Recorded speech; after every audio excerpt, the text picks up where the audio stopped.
दोपहर का वक्त था। सूबे नूरगढ़ का आसमान तेज धूप से चमक रहा था। उस तपते सूरज के नीचे दो छोटे बच्चे, एक 10 साल की लड़की आरिशा और 8 साल का लड़का रायन, गांव के पुराने कुएं से पानी भरकर अपने घर की ओर जा रहे थे।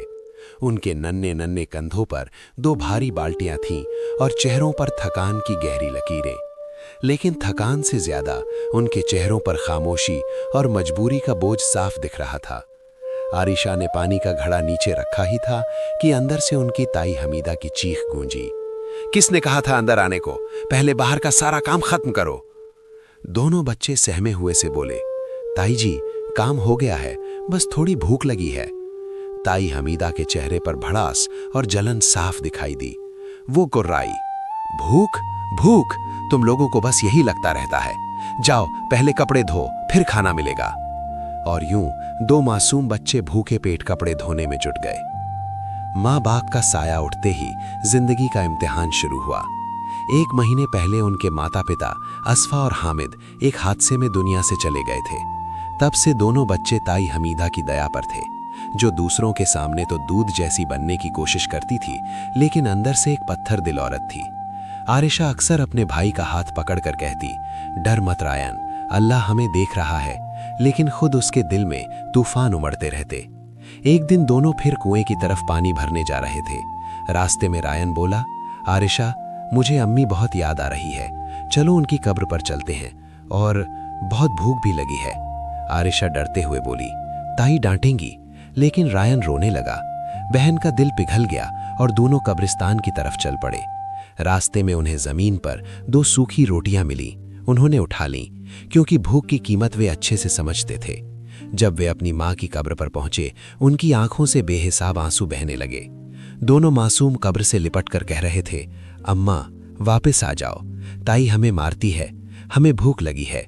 ये मंजर देखकर किसी भी पत्थर दिल का कलेजा भी कांप जाए। थोड़ी देर बाद वे वापस आए तो ताई बोली, अब तक कहां मर गए थे? आरिशा ने झूठ बोल दिया, ताई जी, कुएं पर और औरतें थीं, इसलिए देर हो गई। ताई ने बचे खुचे खाने की 2 रोटियां उनके आगे फेंक दी। वे चुपचाप खाकर सो गए। एक टूटन जो उम्र भर नहीं भरती। अगली रात रायन की तबीयत बहुत खराब हो गई। तेज बुखार, सांसें भारी। आरिशा रात भर उसके सिरहाने बैठी रही। सुबह वो ताई हमीदा के पास दौड़ी, ताई जी, रायन को बहुत तेज बुखार है, डॉक्टर के पास ले चलिए। ताई का जवाब था, क्या मेरे पास पैसे हैं? खुद ठीक हो जाएगा। दिल टूटकर आरिशा वापस चली गई। कुछ देर बाद जब वो कमरे में पहुंची, उसका दिल सहम गया। रायन चारपाई पर बेजान पड़ा था। उसका छोटा सा हाथ ठंडा था, नब्ज खामोश थी। आरिशा चीख पड़ी, रायन उठो, मुझे छोड़कर मत जाओ। लेकिन वो इस दुनिया से जा चुका था।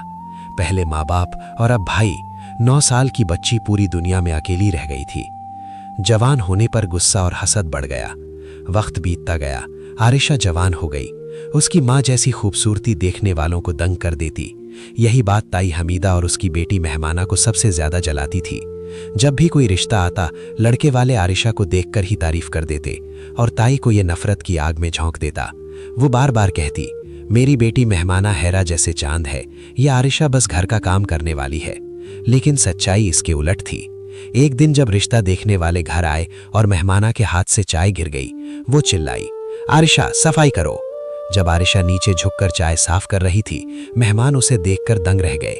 लड़के की मां ने पूछा, ये लड़की कौन है? ताई ने तुरंत झूठ बोला, ये हमारी नौकरानी है। मेहमानों के जाते ही ताई का गुस्सा फटा। उसने जोरदार थप्पड़ मारा, हरामखोर, मना किया था सामने मत आना। आरिशा रोते हुए बोली, ताई जी, आपने ही बुलाया था। लेकिन कोई उसकी सुनने वाला नहीं था।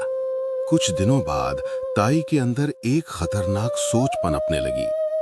इसको रास्ते से हटा दो, फिर मेहमाना की शादी अच्छी जगह हो जाएगी। एक दिन उसने कहा, आरिशा जाओ कुएं से पानी भर लाओ।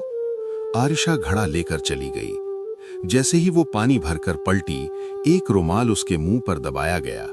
वो बेहोश होकर गिर पड़ी। एक नकाबपोश आदमी उसे उठाकर जंगल की तरफ ले गया।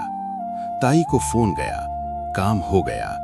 ताई मुस्कुराई, अब उस मनहूस से जान छूट गई। जंगल में जागना और भाग कर बचना। जब आरिशा को होश आया, वो एक कमरे में बंधी थी।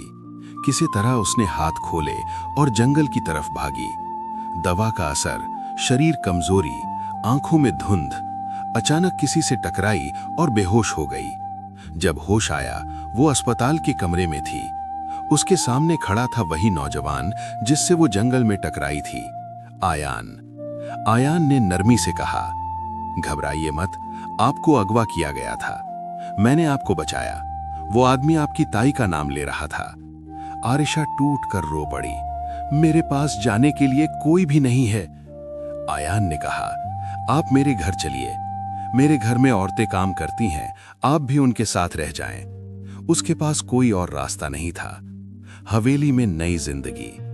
आयान की बड़ी हवेली में रहते हुए आरिशा अपना दुख धीरे धीरे भूलने लगी।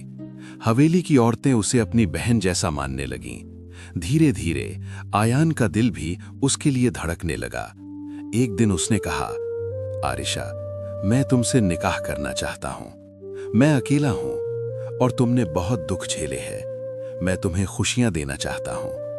आरिशा हक्का बक्का रह गई, लेकिन उसकी आंखें पहली बार डर की नहीं, सुकून और भरोसे की थीं। उसने हां कर दी और यूं आरिशा और आयान का निकाह हो गया। उधर ताई ने मेहमाना की शादी कर दी, लेकिन लालची लड़के वालों ने जहेज लेकर कुछ महीनों बाद मेहमाना को तलाक दे दिया। मेहमाना दुख से तड़पने लगी। उसकी भी तबीयत बिगड़ती चली गई और एक दिन तेज बुखार में उसकी मौत हो गई। ताई चीखती रही, मेरी बेटी, मेरी बच्ची। उसे वही दर्द मिला जो उसने कभी रायान और आरिशा को दिया था। फिर एक दिन दिल का दौरा पड़ा और वो चारपाई से उठ ही नहीं सकी। वो हर दिन किसी से कहती, आरिशा को बुलाओ, मैं उससे माफी मांगना चाहती हूं। आयान ने कहा, आरिशा, तुम्हें अपनी ताई से मिलना चाहिए। अगले दिन वो अपने बेटे को लेकर ताई के घर पहुंची। ताई उसे देखते ही रोती हुई बोली, मुझे माफ कर दो आरिशा, मैंने बहुत जुल्म किया, तुम्हारे भाई को भी, तुम्हें भी। आरिशा ने उसका हाथ पकड़कर कहा, ताई जी, मैं आपको माफ करती हूं। उसी पल जैसे ताई के दिल से कोई बोझ उतर गया हो, उसकी सांसें थम गईं। आरिशा रो पड़ी, लेकिन उसके दिल में गुस्सा नहीं था, सिर्फ सब्र और सुकून था, क्योंकि वो जानती थी अल्लाह ने सबका हिसाब ले लिया है। खुशहाल जिंदगी। आज आरिशा आयान के साथ एक खुशहाल जिंदगी जी रही है, अपने बेटे, अपने घर और अपने शौहर के साथ, खुश, मुतमईन और अल्लाह की अनगिनत नेमतों में। उसकी कहानी इस बात की गवाही बन गई कि जिसके पास सब्र होता है, अल्लाह उसे दुनिया भर की खुशियां देता है।